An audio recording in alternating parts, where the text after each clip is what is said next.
one of the areas, Jordan, where you and I think it would be interesting to drill down is when it comes to directing toward the purpose. How do we define what the purpose is? Because I think one of the things that's been difficult in the West, at least since the death of the Judeo-Christian value system in many ways, or at least the sort of, we're running on the fumes of the Judeo-Christian value system is the truth. But since the decline of the importance in many people's minds of that value system, the decline of biblical living, has been this idea you can create your own meaning. Yeah, right. You just, that if you find something that you truly care about, and then you pursue that thing that you truly care about, this will bring you happiness. And that may be true for a certain number of people, but the vast majority of people are incredibly crappy at coming up with their own meanings. Yeah. There has to be something that is out there that is discoverable in order for it to be discovered. I think that's what the psychoanalysts, that's why I like Jung so much, because that's what made him such an astute critic of Nietzsche. Because Nietzsche believed we had to create our own values. But the psychoanalysts, starting with Freud, started to note that the values were actually built in. And Freud saw that, first of all, in dreams. Right, and then Jung took that apart and associated the dreams with the myths and said, no, you don't understand, is that the values are built in. You don't create them, you can rediscover them. And that's the resurrection of the father from the belly of the beast. This does raise a question as to, and you and I have discussed this before, is where exactly that moral system comes from. So Kant obviously talks about the idea that he believes in God because of the starry sky above and the moral law within. Yeah, you can discover all this within. I am not convinced that human beings can actually discover meaning within, because if that were true, then the prosperity and liberalism and human rights and value for individuals and all the things that we associate with the good stuff in the West, that would have been universal. And it is not, in fact, universal. It arose at a certain time in a particular place associated with a particular value system. This is why when people ask me about why I think that revelation is necessary, why it's important, it's because I think that without you're going to have to make these fundamental assumptions. To get from point A to point B, you're going to have to make fundamental assumptions at point A.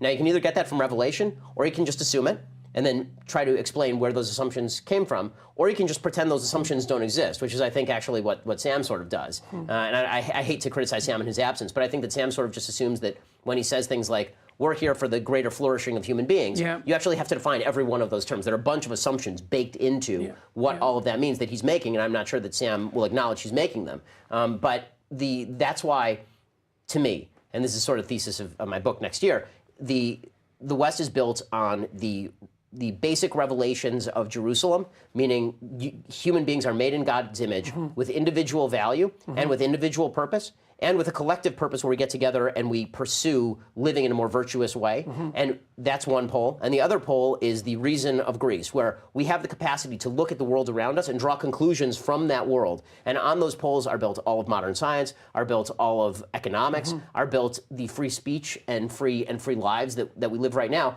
And I think that we have been gradually, over the last 200 years, chipping away at both of those poles, Jerusalem in terms of revelation and Athens in terms of reason, which we've abandoned for postmodernism, and that's just deprived us of purpose. So in a weird way, is this the failure of the Enlightenment liberals? All the people that I grew up loving and caring about, and the people that I still admire, and this little sliver of liberals that still remain, that haven't bought into leftist dogma, but that aren't necessarily religious per se, or believe in these stories, but really they believe it comes from the Enlightenment period. I think I think that's a good observation. So that this is sort of their failure. I don't want to. I'm not blaming them. It's their arrogance, I would say, because even people like, there's not enough in the secular world to fight this new religion. No, that's where I'm sort of finding myself right now, which is an incredibly uncomfortable place. I come from a much more atheist perspective, obviously, than you, and certainly where you are.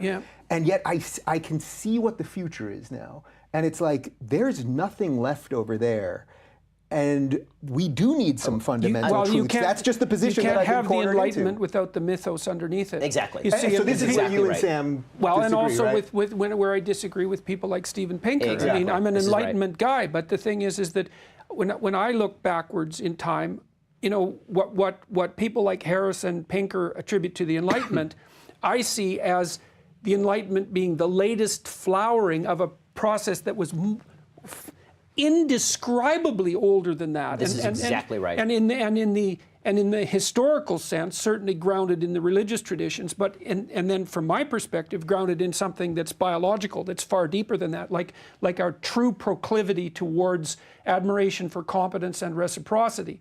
And I do think that has to be socialized, back to your point. So one of the things Dave mentioned before we started this was that we could have a bit of a conversation about the difference between Judaism and Christianity in terms of... I'd love to get to that. I do want to make one comment on the Neo-Enlightenment stuff. So, I mean, I will say that there is a full chapter in my book that is specifically about the views of a lot of people who I love, you know, Sam and Michael Shermer and Pinker and the whole Neo-Enlightenment strain of thought that I think kind of includes Jonah Goldberg on the conservative side. Yeah. And I love these guys, and I feel, intellectually, I feel more comfortable with that position, but I realize I'm just being whittled away. I just see it can't hold much longer. So here's my basic view and my basic thesis, is that there are two views of the Enlightenment. One is that, in Jonah Goldberg's words, it was the miracle, that it kind of sprang from nowhere. Suddenly reason dominated over revelation, and it crushed revelation, and in the wake of that crushing came the full flowering of economics and humanity and freedom and liberalism. And that those things were opposed, reason and revelation were opposed. Exactly, these were, and not only that they weren't in tension, they were fulsomely opposed. Because there's truth that reason and revelation are in tension, but it is also true that certain assumptions undergird the assumptions of reason. In order for you to believe that reason exists and isn't just an evolutionarily favorable firing of neurons, then you have to,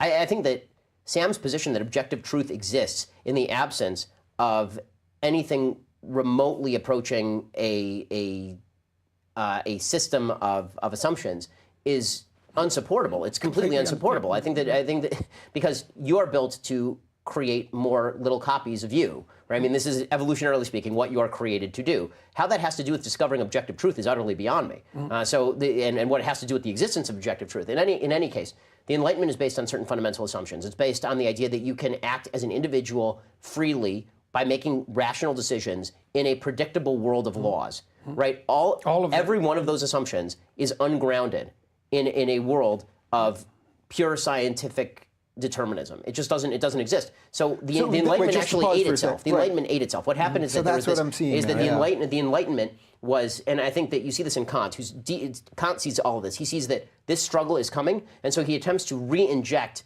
religion and spirituality and God back into a moral system without actually saying so, right? Kant is not actually an atheist. Kant is actually trying to create a rational basis for Christian revelation and Christian reasoning so that he can avoid the trap of having to cite the Bible, but he can say that all of this makes sense anyway. Well, that's why I see this as the failure of the modern liberals, because it's like, even with some of our IDW crew, that most of these people, most of us, come from the left originally. And it's like, well, the position we're at now is there's no one on the left that will talk to any of us without attacking us or doing any of the usual tricks.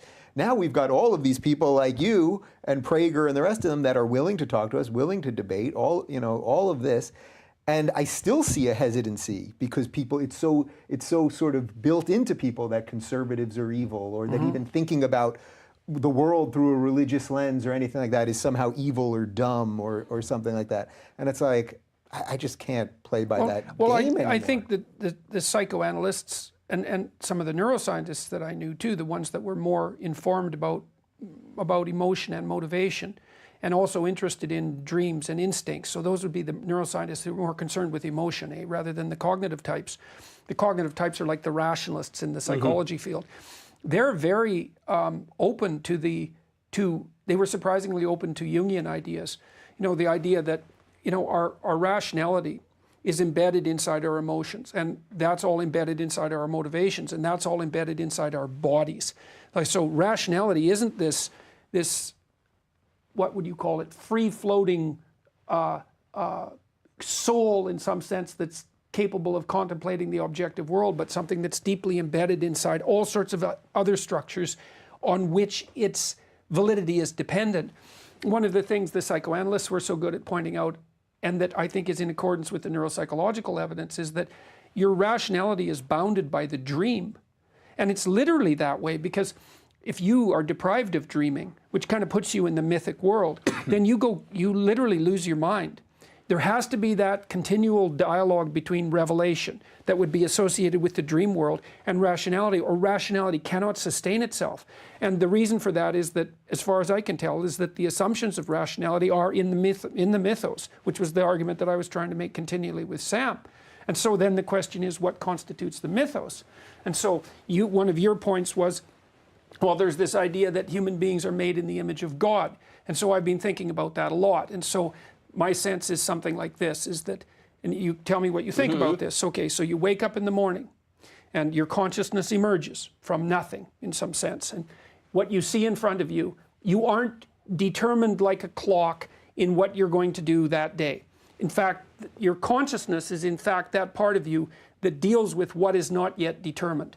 Because all the things that you do that are fundamentally habitual and deterministic are unconscious. They turn into habit and you don't have conscious control over them. So consciousness seems to be that element that deals with what has not yet been determined. Okay, so you wake up in the morning and what you confront, as far as I'm concerned, is potential. There's a field of potential in front of you, and that's the future, whatever that is, that potential. It's what could be and what is not yet. And then as a consequence of the choices that you make, guided by your ethical aims, then you transform that potential into actuality. And you literally do that with your consciousness. And I think that's the reflection of the image of God in man. And I think that's what's put forward in the earliest sections of Genesis, because that's what God does, right? God is a structure. He confronts nothingness with something approximating consciousness, the logos, and he extracts out order from potential. And then one of the things that's interesting about that, there's repetition of the idea in Genesis that if you confront potential with truth, so that's the logos, let's say, with truth, then the order that you produce is good. So which is a really interesting ethical claim, right? You take this potential, you interact with it morally. The consequence of interacting it morally is that you produce reality, and the reality that you produce is good. And then human beings are a microcosm of that.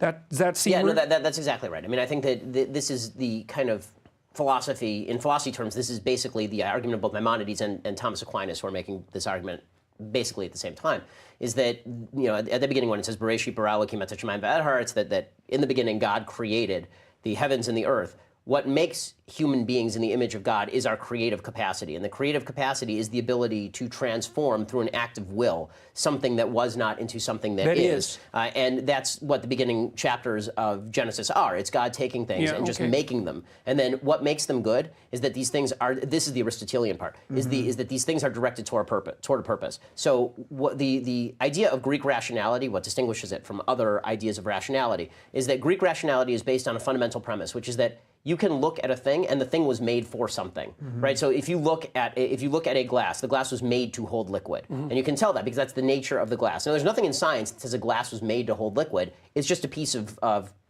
glass that is made in a certain particular shape. But we as human beings know that this glass was made to hold liquid. And that we can look at the universe in the same way, that we can say, what was the purpose of this thing? And that's why when God says that something is good, the use of the word good in Aristotelian thought is good is fit for the purpose. What makes you a good pilot, for example, is your capacity to land a plane. What makes this a good glass is its capacity to hold liquid. And what makes you a good person is your capacity to use rationality in pursuit of virtue and to transform the world around you in doing so. That's what makes you a good person. And so when it says at the beginning of Genesis that God has the tree of good and evil and that you are the knowledge of good and evil, and it's a sin to eat from the knowledge of good and evil, my understanding of that is that what human beings did is instead of trying to function according to figuring out what God's purpose for things was, trying to figure out what the universe was to be used for in accordance with reality, we decided to superimpose our own vision of what reality should be in a moral sense, and that there's a fundamental disconnect there and it leads to suffering.